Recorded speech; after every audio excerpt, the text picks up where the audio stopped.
Oh dang. Okay. I just thought it had a bunch of cheesy ass jokes in there, but it works because this movie seems cheesy as hell.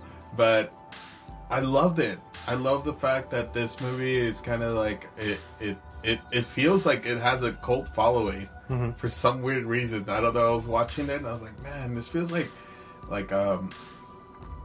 which movie did we watch? Bubblehead Top or what? Bubba Hotep. Yeah, like Bubba Hotep.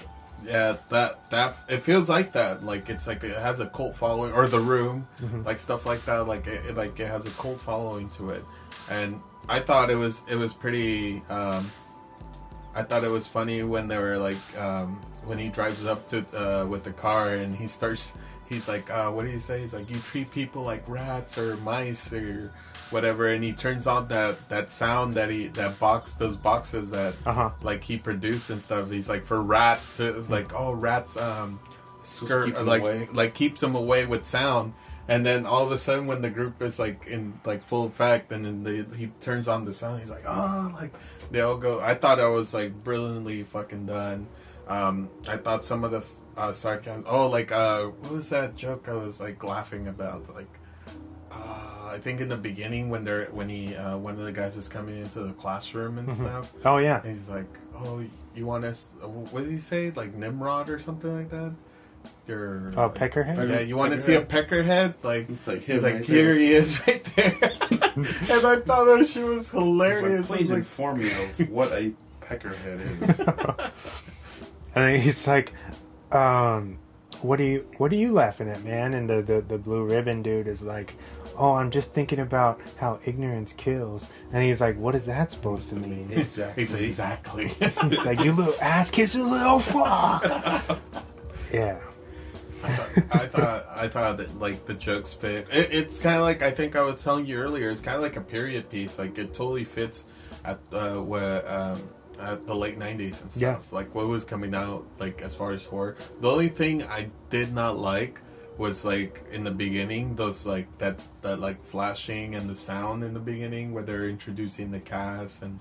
Oh, you didn't like that? I didn't like that. How come? I just felt the like opening credits. Yeah. Oh, okay. I just felt like it was too long. I felt like one time it was fun. I thought one time it was like, oh shit, that seems pretty cool. But then the second time it's like, okay. But then after like the third, I think they did like 4 or 5 times. Well, I thought it was cool because like not all like certain movies. It's an old-timey thing to do the credits at the beginning, right? But I feel like they did that to kind of set the tone, and it's like almost like you're looking at atoms and molecules, you know what I mean? To set the tone of, because the whole theme of this film is like, science is God, or whatever, you know what I mean? Like, science is the villain here, you know what I mean? And I feel like, for me, that's what I think of for the beginning, is they're trying to set you up for what's to come. I didn't. It wasn't that much of the imagery. I think it was more of the sound that just fucking bothered the shit out of me. So weird. Yeah. And I was just like, oh yeah, I'm not gonna stomach this shit. There's certain movies they'll actually put sounds in the film to make you uncomfortable. Like, have you ever seen I think it's French, Irreversible? Yeah. Yeah. And they fuck with you. And the director puts in like high frequency noises. Oh, really? That makes you it like makes you uneasy when you watch it. Oh, wow. Every time. That's like cool. That's a cool way to do that. That's why there's certain notes that they play during horror movies that like really amplify your the sound in your brain. It's like, oh my god. But other than that, everything else was pretty fine. And I loved the fact that like when he was at the store and he was like looking at Katie Holmes like, and then he beats up those guys. I was like, God damn, rips his bro. nose Like, he ring. rips his nose ring. That was like, oh my god. And that's been my fear with any, like, because nowadays it's like so casual to have like a septum ring. Yeah. And like, I'm like, dude, like if you so vulnerable, like, dude, I kind of cringe when I see that, because like, man, if you ever get into a fight, that's the first thing they go after. Like that would be the first thing they grab and like will rip off and stuff. Like, and it's so easy to rip off. That's why you see girls take off their earrings when they're about to fight. Those hoops, those things will get ripped out. Or plugs. Yeah. If you got the bigger ones. Yoink. Yeah, my buddy, he has one that's like the size of a can. like an inch. Yeah. Jeez, I'm like, whoa. But that means no, don't be violent, then you're fine. yeah, just non-violent peace, you know. When he ripped that out, that reminded me of that scene from Airheads when he rips the nipple ring out of the guy's nipple in the club. But that's the movie. It just reminded me of that. I don't know why. Similar thing. But it was just it definitely is like to me it's like a late, like when you said he directed fucking X-Files, I was like, oh, this totally feels like an X-Files episode. Yeah, it's almost and like at times it feels like an extended episode with the whole, especially like with Bruce Greenwood and when they're operating on the people and the way that he just like his whole demeanor and the whole like overture of the story where it's like this kind of how do you say, like conspiracy where everybody's kind of keeping close tied and nobody wants to tell you what's actually going on, and then nobody's listening to the kids. It's pretty interesting, and I feel like this film really, it got the short end of the stick because it came out the same year as The Faculty, which is why I think it was so not well received, because it's like a little too, maybe like it's basically like The Faculty reversed. And so had it come out like either before or a little longer like afterwards, I think maybe people would have been a little bit more hungry for that. I know a lot of people don't think this is very good. I'm obviously biased. I saw this like as soon as it came out on VHS, and I can still remember that night watching it, and I totally fell in love with it. Obviously, I was probably like part of that demographic of who they were trying to get at. Even though it's funny because it's like it was rated R. You know what I mean? And it's just like highly inappropriate still for the age that I saw. Watched it. But it's so good, and all of these the whole cast is spectacular, and they went on to do amazing stuff for the most part. And I think after that he did didn't he do X-Men after that? Yeah, and Sugar and Spice I think he's in. He's done a bunch of stuff. James Marsden. He was a Hop, yeah. Katie Holmes has had she was in Batman Begins, Go, bunch of stuff. The Gift. She's done stuff too. Let's not forget Dawson's Creek. Yeah. She was there from the beginning to the end. Well, I feel like Dawson's Creek, they got her based on, I feel like she was, because I think James Marsden wasn't as big. She was like, I feel like the movie's kind of leaning on her being in this, because just like I Know What You Did Last Summer, Sarah Michelle Gellar, they cast her because she was big at the time with Buffy. So because of that TV stardom, everybody was like, let me go see I Know What You Did Last Summer, and it was a fucking huge hit because a lot of it rose on her, and I feel like that's what they try to do with Katie Holmes in this, and it didn't really work. I know it made more than its budget, but just barely. Like it barely scraped the... I think it was made for $15 million, which is actually a lot for then. And then I think it made like 17.5. Okay. So not bad.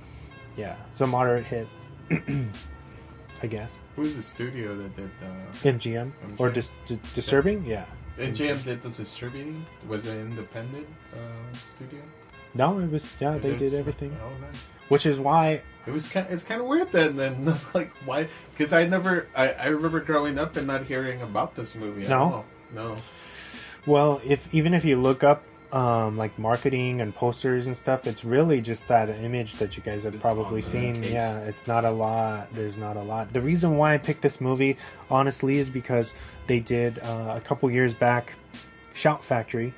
I don't know if you guys are aware of them. They're also Scream Factory. They did a Blu-ray release of this because it never got transferred, right? So they did it by themselves, and they put a bunch of extra stuff on it or whatever, and they recently lost the licensing.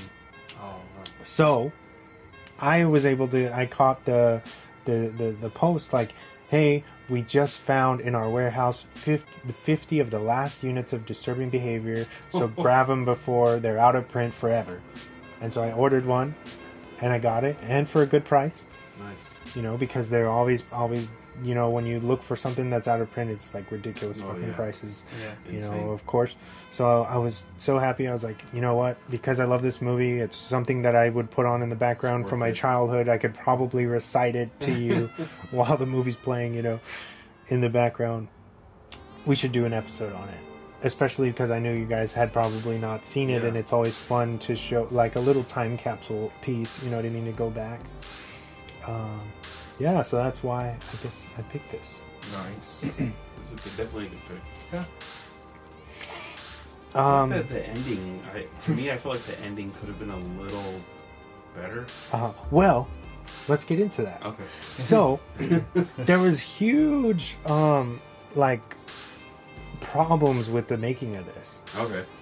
Because I guess David Nutter, he went out and he shot his version of the film, his director's cut. MGM actually loved it when they watched it at first, and then they did test screenings. And based on those test screenings, people were complaining about this, about that. I know there was like a sex scene between Katie Holmes and James Marsden that got cut. People, I guess, were uncomfortable by that, which is really weird.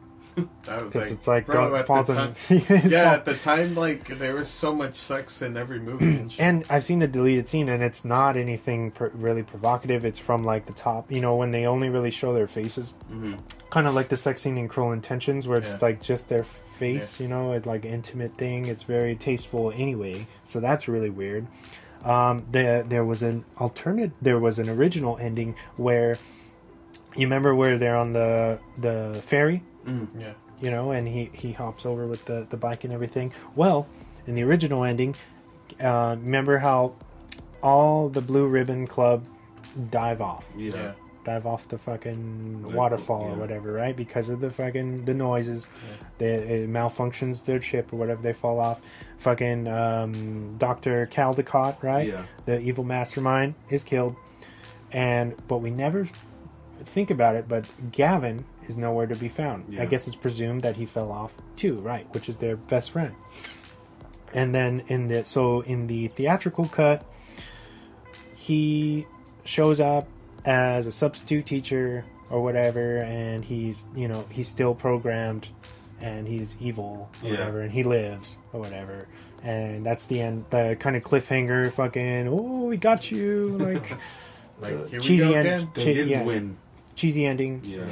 But in the real one, in the director's cut, basically they have a standoff on the ferry with Gavin. He's like hiding in one of the cars. He comes out with a fucking shotgun, and he's like, oh, you guys, like, you know, like, you fucked everything up, and why couldn't you just leave, and you had to fucking kill everyone or whatever, and I'm gonna take you guys with me. And he's gonna fucking shoot Steve, and UV, his best friend, shoots him 3 times.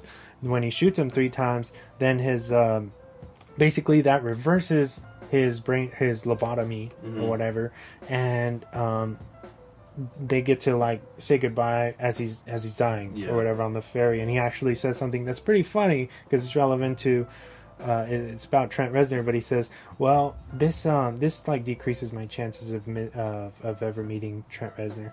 as he's dying, and that's the kind of key, like, oh shit, like the real Gavin's back. And also I really loved while we're talking about it, I love the character of Gavin because he sold that character so well. When he's an outcast, and you know he's one of the first characters you meet, and he's so amazing. So when he does turn, and we'll talk about the whole movie later on, but when he does turn, it's like that more devastating. Oh yeah. You know, I love the way him and UV kind of break down the cliques of the school. Yes. Drug of choice. Yes. 50-50 grinding, and you know, so with all the skater. That's been done so many times, and that's like one of the best ones where they break down the whole. That one, and I think Mean Girls is another good one that breaks down high school cliques and stuff. Or it's like meta. Yeah. You know what I mean? Where like, this shit is fucking, this is how it is. Yeah. Or whatever, you know? They captured this incredibly. Correction, 10 Things I Hate About You kind of does it better than Mean Girls. But that's also 90s. Yeah. That's what you mean. You know, when you go back into that time, like 99 is one of my favorite years in film, and I don't think that'll ever change. But Cruel Intentions, bro. so much stuff came out. maybe this should have waited.